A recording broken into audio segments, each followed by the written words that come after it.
Hello दोस्तों, welcome back to my channel my voice story. यह कहानी एक भयानक जंगल की है जो मैंने उनके घर वालों से सुनी है, जिसके साथ यह घटना हुई है। माधोपुर से लेकर सायोपुर तक फैले इस जंगल में न जाने कितने भयानक जानवर और भूत आत्माएं रहती है। इस बार मैं सायोपुर रक्षाबंधन पर दीदी के यहाँ पर गया था। वहाँ के लोग उस जंगल के बारे में बताते रहते हैं कि इस जंगल में आत्माएं भूत प्रेत रहते हैं। तो मुझे तो वैसे भी भूत प्रेतों पे विश्वास है, शायद आप लोगों को भी हो। तो मैं 15 अगस्त को अपने जीजाजी के यहाँ कॉलेज गया था। वहाँ के लोग उन्हें आचार्य जी कहते थे। 15 अगस्त का प्रोग्राम खत्म होते ही हम लोग जाने ही वाले थे कि वहाँ के पड़ोसी ने उन्हें घर पर चाय पीने को बुलाया। तब हम लोग उनके घर चाय पीने के लिए गए। ऐसे ही बातें हो रही थी। तब उन्होंने अपनी आप बीती बताई कि अभी कुछ दिन पहले मेरे बेटे राजीव के साथ ऐसी घटना घटी है कि आपको क्या बताए। राजीव के पिताजी ने बताया कि एक दिन मेरी तबीयत खराब हो गई थी। तब मैंने राजीव को जंगल से बकरियों के लिए चारा लाने के लिए भेज दिया था। राजीव वैसे तो कभी कभी जंगल जाता था, पर वो हमेशा काम से जी चुराता था। पर आज उसे मजबूरी में जंगल जाना पड़ा। वो रास्ते में चलता गया। उसे कहीं भी पास में चारा नहीं मिला, क्योंकि पास के सारे पेड़ तो पहले से ही बकरियों के लिए काटे जा चुके थे। वो जंगल के और अंदर चला गया। वो घने जंगल में पहुंच गया था, जहां पर बहुत सारे पेड़ पौधे थे। आसपास पेड़ पौधे खड़े थे। पेड़ इतने घने थे कि आसमान तो नजर ही नहीं आ रहा था। बरसात का टाइम था। अच्छी बरसात हो गई थी, तो पूरा जंगल हरा भरा हुआ था। पत्थरों पर पानी ऐसे बह रहा था जैसे साफ कोई झरना बह रहा हो। पहाड़ों से नीचे की ओर आता हुआ पत्थरों पर साफ पानी बह रहा था। वहां पर इतनी शीतलता थी कि उसकी थकान देखते ही दूर हो गई। उसने सोचा कि पहले मैं थोड़ा आराम कर लूं, फिर पत्तियां काटकर चला जाऊंगा। थोड़ी देर ही हुई थी उसे सोए हुए। उसने सपने में देखा कि वह चारे के चक्कर में बहुत दूर आ गया है और रास्ता भूल गया है। उसने सपने में देखा कि उसके सामने कोई खड़ा है। उसकी शक्ल देखते ही उसकी आंखें खुल गई और वह डर सा गया। अब उसे और ज्यादा डर लगने लगा। अब चारा तो काट रहा था, पर वह सपने की बात याद करके बहुत घबराया हुआ था। उधर सूरज भी ढलने वाला था। उसके हाथ दूर दूर तक किसी की अभी आवाज सुनाई नहीं दे रही थी। वह जल्दी जल्दी पत्तियां काट ही रहा था कि उसे आपस में बातें करते हुए एक आवाज सुनाई दी। उसने सोचा कोई आदमी होगा तो मैं उसी के साथ घर चला जाऊंगा। उसने जल्दी से पत्तियां बांधी और वह आवाज आ रही थी कि उधर की ओर चल दिया। पास पर उसने ये ध्यान नहीं दिया कि वो आया किधर से है और जा किधर रहा है। वह उल्टा जंगल में घुसता चला गया। आवाज और साफ सुनाई देने लगी, तो वह और आगे बढ़ता गया। उसने देखा कि 2 लोग आपस में बातें कर रहे हैं और उनकी पीठ दिखाई दे रही है। उसने उनके पास जाकर बोला, क्या तुम मुझे घर जाने का कोई छोटा रास्ता बता सकते हो? इतना उसने कहते ही वो 2 लोग उसके सामने से ऐसे फुर हुए कि वहां कोई नहीं था।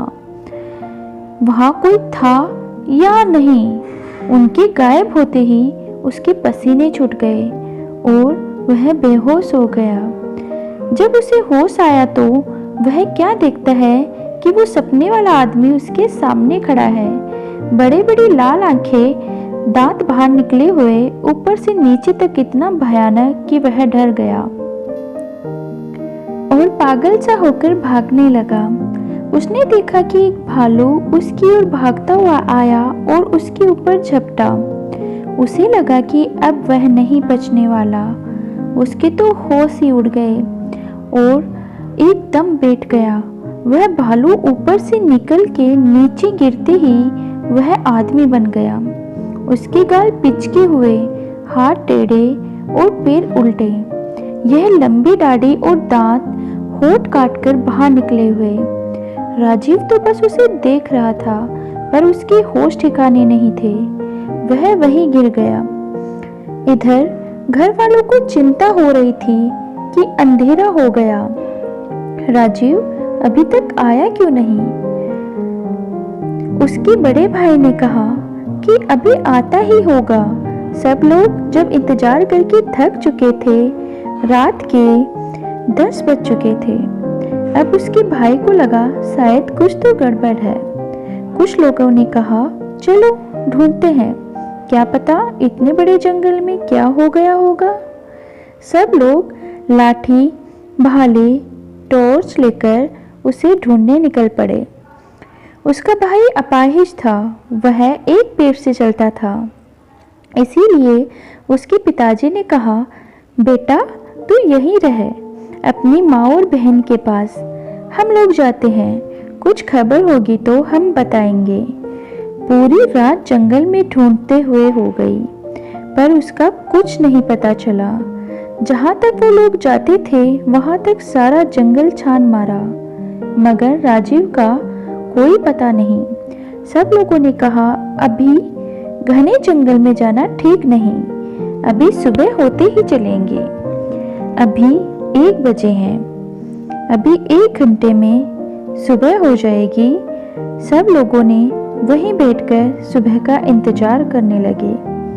थोड़ी देर बाद सुबह हो गई। सब लोगों ने कहा चलो अब चलते हैं।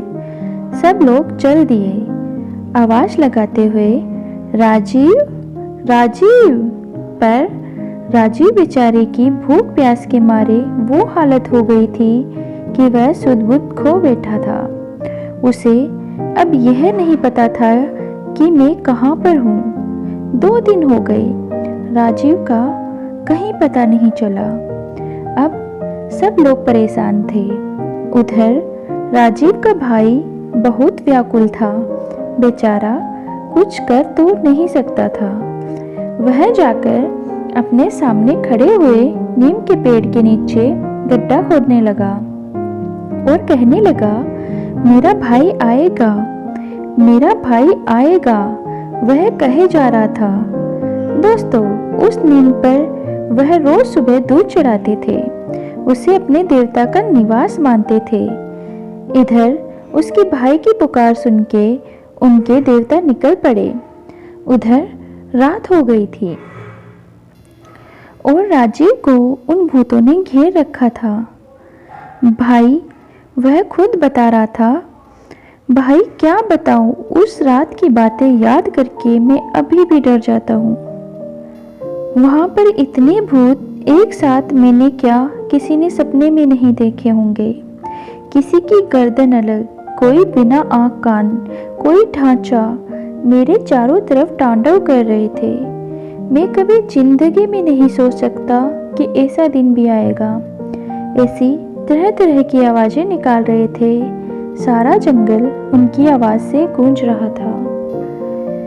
राजीव बताता है, मुझे लग रहा था कि मैं अब नहीं बचने वाला हूँ। लगता है ये लोग मुझे मार डालेंगे।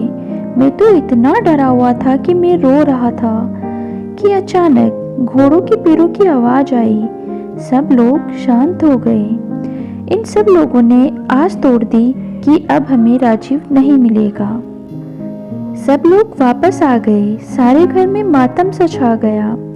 इधर किसी ने कहा कि किसी भक्त को बुलाओ और पता करवाओ कि वो अभी तक जिंदा है कि नहीं, वो लौट आएगा कि नहीं। एक आदमी वहां के भक्त को बुलाने चला गया।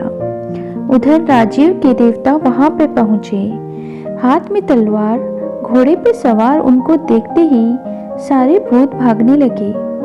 उनको एक एक को पकड़ पकड़ के ऐसे मारा जैसे कोई फिल्मी हीरो। एक योद्धा सबको काट देता है, जैसे ही उनकी तलवार उनकी गर्दन पर पड़ती है वह मिट्टी में मिल जाते। यह सब राजीव अपनी आंखों से देख रहा था। तब उस घुड़सवार ने कहा, अब तुम चिंता मत करो, मैं आ गया हूँ। सुबह तक कोई तुम्हें लेने आ जाएगा। अब तुम बेफिक्र होकर सो जाओ। उनके आने से मेरा सारा डर खत्म हो गया और मैं आराम से सो गया। इधर भक्त जी आए, उन्होंने अपना ध्यान लगाकर देखा और कहा कि तुम्हारा लड़का सही सलामत है और कल आ जाएगा। तुम्हें चिंता करने की कोई ज़रूरत नहीं। वहाँ पर तुम्हारे देवता पहले ही पहुँच चुके हैं और राजीव का भाई अभी भी वहीं पर बैठा है और कहे जा रहा है मेरा भाई आएगा। वह किसी की भी बात नहीं मान रहा है और उसे वहाँ से उठाने को जाता तो कोई उसे धकेल देता था। सुबह उसकी आँख खुली तो वहाँ पर एक आदमी ने उससे पूछा कि तुम कहाँ से आए हो और कहाँ जाना है, मैं तुम्हारे घर पहुँचा देता हूँ। और वह अपनी साइकिल पर बिठाकर उसे अपने घर छोड़ दिया। घर वालों को देखकर तो वो ऐसे रोया कि वह बेहोश हो गया। 3 दिन का भूखा प्यासा कमजोर हो गया था। फिर उसे अस्पताल ले गए। वहाँ वो 2-3 दिन बाद ठीक हो गया। तो दोस्तों, कैसी लगी आपको हमारी आज की कहानी? अगर पसंद आई है तो कमेंट में ज़रूर बताएं। लाइक और सब्सक्राइब ज़रूर करना।